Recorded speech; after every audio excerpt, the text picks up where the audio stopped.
গল্পের নাম আকস্মিক ফল। এক কাক এসে বসল গাছের ডালে, মুখে তার এক টুকরো মাংস।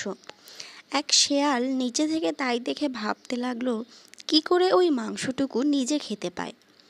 অনেক ভেবে চিনতে সে শেষে ওই কাকের দিকে চেয়ে বলতে লাগলো, সত্যি কি সুন্দর পাখি তুমি, কি সুন্দর তোমার অঙ্গের গঠন, তোমার পাখিদের রাজা হবার কথা। তোমার অবশ্য কণ্ঠস্বরও যদি তোমার চেহারার মতো সুন্দর হয়, মধুর হয়, কিন্তু হায়, তুমি তো অন্য পাখিদের মতো গান গাইতে পারো না। শেয়ালের ওই কথা শুনে কাক আর চুপ করে থাকতে পারল না। তখনই সে মহা উল্লাসে কা কা রবে ডাকতে শুরু করলো।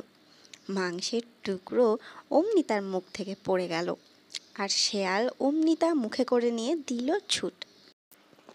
গল্পটা থেকে আমরা এটাই শিখলাম যে অনেক মূর্খই অপরের স্তোত্রবাক্যে ভুলে নিজের সম্পদ হারায়। তো গল্পটা ভালো লাগলে একটা লাইক আর একটা সাবস্ক্রাইব করে দিও বন্ধুরা। দেখা হবে পরের গল্পে। এরকম আরও অনেক মজাদার গল্প পেতে হলে আমার চ্যানেলটা সাবস্ক্রাইব করে রেখো।